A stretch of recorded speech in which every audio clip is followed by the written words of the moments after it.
Indian navy की बहुत ज़्यादा प्रेजेंस है और इंडियन नेवी ने 19 पाकिस्तानी सेलर्स को पायरेट्स से छुड़ाया है और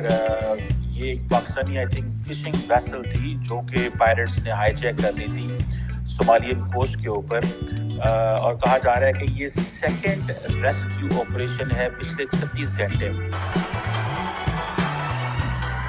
भारतीय नौसेना ने जिस तरह से एमवी लीडर नॉर्फॉक जहाज को रेस्क्यू किया, जिस तरह से मार्कोस कमांडो ने जहाज में घुसकर सभी क्रू मेंबर्स को बाहर निकाला, ये देखकर इस वक्त कई देश हैरान। मैं इंडियन नेवी को और इंडिया के लोगों को जो अप्रिशिएट करना चाहूंगा कि देखिए जिस तरह इन्होंने इंसानी जानें बचाई। जबरदस्त देखिए सर, बड़ी हिम्मत वाली बात है कि आप पाकिस्तान में खड़े होकर इंडियन नेवी को अप्रिशिएट कर रहे हैं। देखते हैं कि उस शिप पर पाकिस्तानी क्रू मेंबर मौजूद हैं तो फौरी तौर पर उनको सेव किया जाता है, उनको बचाया जाता है और इंडिया की तरफ से जो है इंडियन नेवी की तरफ से पाकिस्तानी क्रू मेंबर्स को 19 पाकिस्तानीज को सेव किया गया।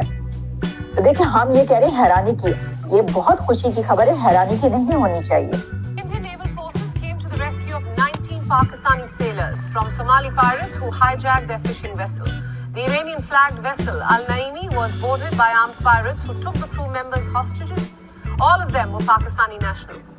Indian Navy's INS Sumitra rescued the hijacked vessel. कही थी कि ये बड़ा ही अच्छा जेस्चर है, कमाल का जेस्चर है इंडिया की तरफ से, इंडियन नेवी की तरफ से और ये भी कि इंडियन नेवी की एफिशिएंसी और बहादुरी का ये बताया जा रहा है कि जो आईएनएस सुमित्रा है और इंडियन नेवी की तरफ से 36 आवर्स में ये सेकंड रेस्क्यू मिशन है, क्योंकि इससे पहले और भी एक ऐसा मिशन किया गया। अब उसमें पाकिस्तान इंडिया के बीच में बहुत सारे डिफरेंसेस और बहुत सारे कॉन्फ्लिक्ट्स और बहुत सारी चीजें चलती रहती, लेकिन साथ में ऐसी खबरें भी आती हैं जो बड़ी मतलब जिसे कहते हैं कि बहुत बड़ी बन जाती है, बहुत बड़ी खबर बन जाती है कि इन्होंने इससे पहले जैसे मैंने कहा ना लाइबेरियन जो मर्चेंट वेसल्स हैं पाकिस्तानी हैं इंडियनियंस हैं सबको प्रोटेक्ट कर रहे हैं। सो अब जो नैरेटिव इंडिया ने बिल्ड करना है वो यही बिल्ड करना है कि भाई हमारा जो सारे का सारा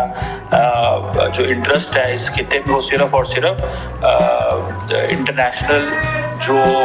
आपकी मर्चेंट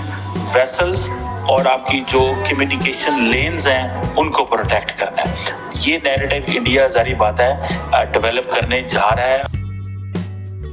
जय हिंद दोस्तों, 29 जनवरी को भारतीय नौसेना के जहाज आईएनएस सुमित्रा ने अरब सागर में रेस्क्यू ऑपरेशन चलाया जिसमें 19 पाकिस्तानी क्रू मेंबर को समुद्री लुटेरों से सुरक्षित बचाया गया।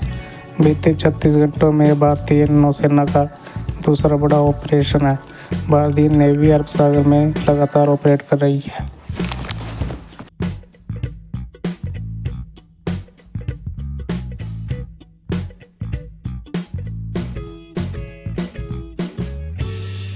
आपको पता है कि रेड सी के अंदर इंडियन नेवी की बहुत ज़्यादा प्रेजेंस है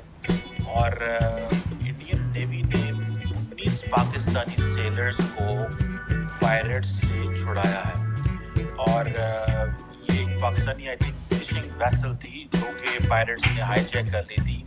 सोमालियन कोस्ट के ऊपर और कहा जा रहा है कि ये सेकंड रेस्क्यू ऑपरेशन है पिछले 36 घंटे में। इसका मतलब ये है कि इंडियन नेवी ने जो अपना Red Sea, Strait of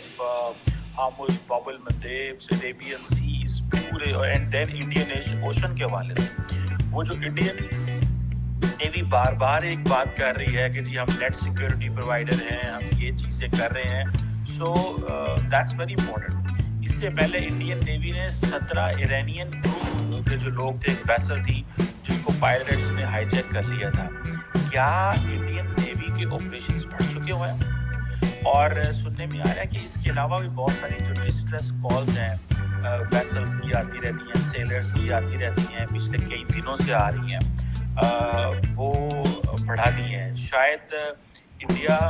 navy को ये समझ आ गई है कि जब आप इस तरह की डिस्ट्रेस कॉल्स को रिस्पॉन्ड करते हैं तो इसका जारी बात है एक आपका एक ग्लोबल इमेज बढ़ता है। अभी पूरी दुनिया के अंदर ये मीडिया हेडलाइंस हैं कि इंडियन नेवी ने पाकिस्तानी सेलर्स को एंड इरानियन सेलर्स को जो सोमाली पायरेट्स हैं उनसे बचाया है। ये एक बेसिकली इनकी आईएस सुमित्रा है जिसको इसको जो एक मैरीटाइम सिक्योरिटी ऑपरेशंस के लिए सोमालिया में और गल्फ ऑफ एडन में इंडियन नेवी ने इसको वहाँ पे जिसे वो कहते हैं ना डिप्लॉय किया हुआ है और वो इसमें कामयाब हुए हैं कि किस तरह वो इससे पहले आपको याद होगा कि उन्होंने और मुल्कों की नेवीज को भी रेस्क्यू किया है और कॉन्टीन्यूसली इंडिया ये कह रहा है कि हम अपना रोल प्ले करेंगे। अब देखना ये है कि देखिए ये एक जो डेवलपमेंट है इसका एक एंगल तो ये है कि आप ये कह सकते हैं कि this is a one incident, ठीक है जी, वन टाइम इंसिडेंट। सेकंड ये भी हो सकता है कि India is regularly working on this, India regularly इसके ऊपर काम कर रहा है और ये बड़ी बात है। देखें एक जो इंडियन नेवी की स्टेटमेंट आई है उस हवाले से, ठीक है जी, मैं समझता हूँ कि ये एक बड़ी डेवलपमेंट है। और कि जो ईरानियन फ्लैग की शिप है और नई इसका नाम बताया जा रहा है और उसमें जब ये पता चला और ये देखा गया कि वहाँ पर जो है पायरेट्स की तरफ से ये किया जा रहा है तो उस वक्त फौरी तौर पर जो है वहाँ पर इंडियन नेवी की तरफ से अपनी पूरी कोशिश की गई and securing the safe release of crew and vessel, दोनों को यानी वेसल को भी और क्रू मेंबर्स को भी बचा लिया गया। और इसमें ये जो एफर्ट्स हैं आईएनएस सुमित्रा की, इसमें potential piracy preventing potential privacy on merchant vessels जो है, और इसमें ये भी बताया गया है कि इससे जो एक ट्रस्ट बिल्ड होता है वो भी बिल्ड हुआ है उस एरिया में उन तमाम कंट्रीज के लिए जो वहाँ पर मौजूद हैं और जिनके जो पायरेसी का निशाना बन रहे हैं इस वक्त, जिनके ऊपर हूथीज की तरफ से हमले किए जा रहे हैं, अटैक किए जा रहे हैं, उन सब कंट्रीज के लिए और वहाँ उन शिप्स पर जितने भी क्रू मेंबर्स होते हैं वो अब इंडियन नेवी की तरफ देख रहे हैं। इसकी वजह ये है कि वो ये देख रहे हैं कि इंडिया की तरफ से जो है ये कार्रवाइयाँ की जा रही हैं कि बचाया जा रहा है, बचाने की। तो अब वहाँ पर किसी को भी कोई खतरा होता है तो वो ये देखते हैं कि उनको बचाने के लिए क्या आईएनएस सुमित्रा या कोई जो और वहाँ पर इंडिया की प्रेजेंस मौजूद है, उसकी शिप्स मौजूद है, वो उनको बचाने के लिए आ रहे हैं। क्योंकि ये कई एक अब ऐसे वाक़यात हो चुके हैं कि जिसमें इंडियन नेवी की तरफ से जो है वो शिप को भी जो है महफूज किया गया और वहाँ पर मौजूद क्रू मेंबर्स को भी बचाया गया। तो इस वजह से ये जो ट्रस्ट बिल्ड हो रहा है इंडिया के ऊपर, इंडियन नेवी पे, उस जगह पर ये एक जाहिर है कि अपने उसमें एक कमाल की बात है कि वो 36 आवर्स में 36 घंटों के अंदर ये दूसरा उनका ऑपरेशन था जिसमें उन्होंने ये कारनामा अंजाम दिया कि 2 वेसल्स जो है उनको बचाया और क्रू मेंबर्स को भी महफूज किया। अब इसकी और भी कुछ जो डिटेल्स हैं वो मेरे सामने आ रही हैं और उसमें यही कुछ जो है वो बताया जा रहा है